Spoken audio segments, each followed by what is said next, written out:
নমস্কার, আমি অন্তরা। আমার রান্নাঘরে আপনাদের সকলকে স্বাগত জানাই। আমাদের ঘরোয়া রান্নায় আলুর দম অত্যন্ত সুপ্রসিদ্ধ, আর এই আলু দিয়েই এখন আমরা শিখে নেব একটু অন্যরকম স্বাদের দম আলু তন্দুরি। আর এটা শেখানোর জন্য এখন আমার রান্নাঘরে হাজির হয়ে গেছেন শেফ রঙ্গন নিয়োগী। নমস্কার রঙ্গনদা। হ্যাঁ, আমি যেটা করব সেটা হচ্ছে আলুর দম না, ঠিক তন্দুরি আলু, কিন্তু ভেতরে একটা পুর ভরে দেবো। তো এবার আমি প্রথমে যেটা করবো, একটা চপিং বোর্ড নিয়ে নেবো। আচ্ছা, প্রথমে আলুগুলোকে আমি এই মাথার কাছে একটু কাটবো।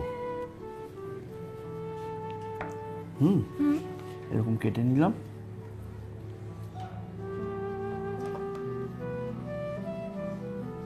আলুটাকে একটু হালকা সেদ্ধ করে নিয়েছি।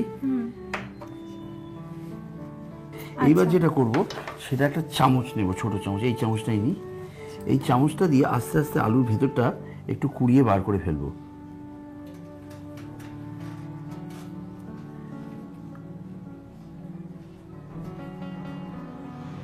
চামচের পেছনটা ইউজ করা যেতে পারে। খুব সাবধানে করতে হবে এটা। এরকম, আচ্ছা, যাতে পুরটা ভরা যায়। পুরটা যাতে ভরা যায়।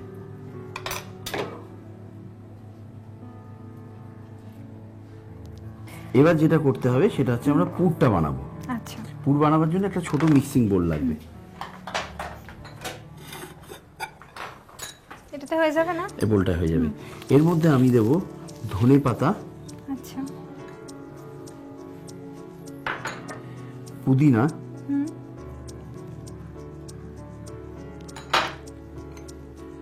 একটু কাঁচা লঙ্কা,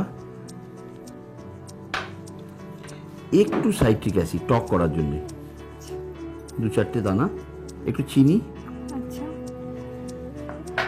আর একটু নুন। সবকিছুই খুব অল্প পরিমাণ। হ্যাঁ, দিয়ে এটাকে ভালো করে মেখে ফেলবো, মিক্স আপ করে ফেলবো। করে এবার আলুগুলোর ভেতরে এই পুরটাকে আস্তে আস্তে পুরে দেবো। আমিও ভরি।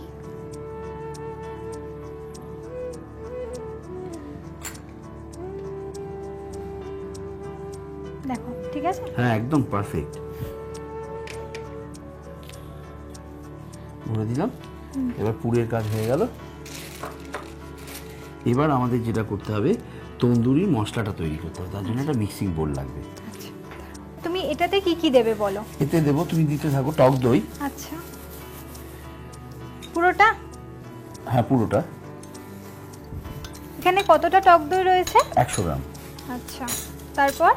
তারপরে আদা, পেঁয়াজ, রসুনের রস। আচ্ছা, এতটা নেই? দিয়ে দাও। এবারে আদা এতটুকু? হ্যাঁ। আর রসুন,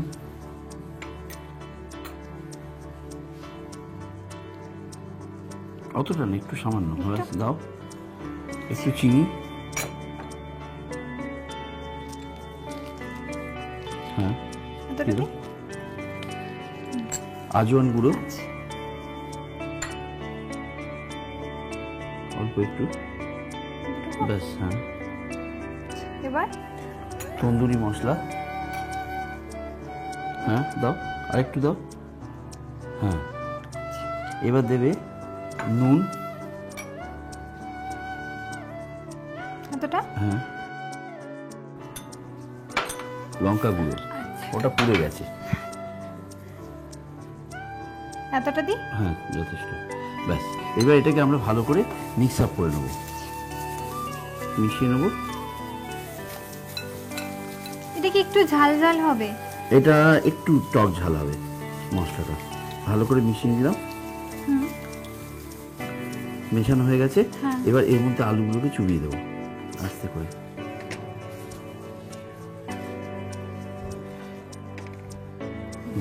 দিয়ে আলুগুলোকে ভালো করে তন্দুরি মশলা মাখিয়ে নেব। আচ্ছা, তন্দুরি মশলা মাখিয়ে মোটামুটি 1 ঘন্টা মতো ম্যারিনেশন করো। 0.5 ঘন্টা করলেও চলে। আচ্ছা, আর একটু ম্যারিনেশন হয়ে গেছে। তুমি এর মধ্যে ছাতু দাও, আর আমি ততক্ষণ একটা গ্লাস করে নিই।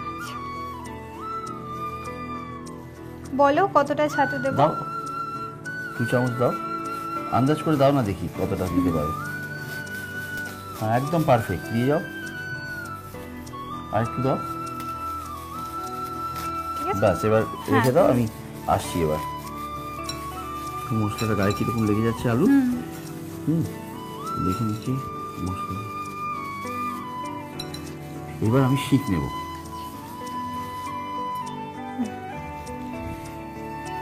শিকটাকে নিয়ে আমি এইভাবে ঢোকাবো, মানে পুরটাকে আপসাইড রাখবো, আচ্ছা। আস্তে আস্তে আস্তে আস্তে ঘুরিয়ে ঘুরিয়ে ঢোকাতে হবে, তাহলে ফেটে যেতে পারে। খেয়াল রাখতে হবে আঙুলটা, আঙুলে যেন ফুটে না যায়। এই একটা,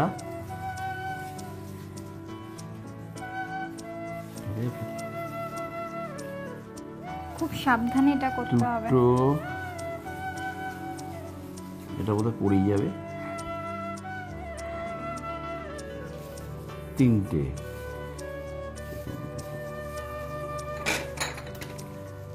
ওটাকে আর বেশি, ওটা একটু তুলে নাও, হ্যাঁ, হ্যাঁ। একটু বেশি ঘাটাবো না মাঝের আলুটা। অবস্থা কোনো খারাপ। অসুবিধা নেই।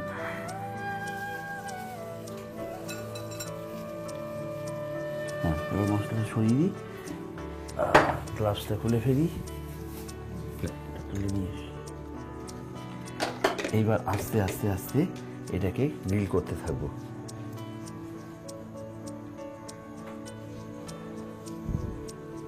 আচ্ছা, তুমি যে এখানে ছাতু দিলে, তো এর বদলে কি কেউ ময়দা ইউজ করতে পারেন? ময়দা তুমি দিতে পারো, কিন্তু ছাতুর একটা নিজস্ব টেস্ট আছে, তো হ্যাঁ। এইটা টেস্টটা এনহ্যান্স করে, ময়দা দিলে একটু অন্যরকম হয়ে যাবে। আচ্ছা। এটা মোটামুটি আমাদের হয়ে গেছে। একটা স্কিউয়ার্স নামিয়ে রাখি, সেকেন্ডটা নিয়ে নিই।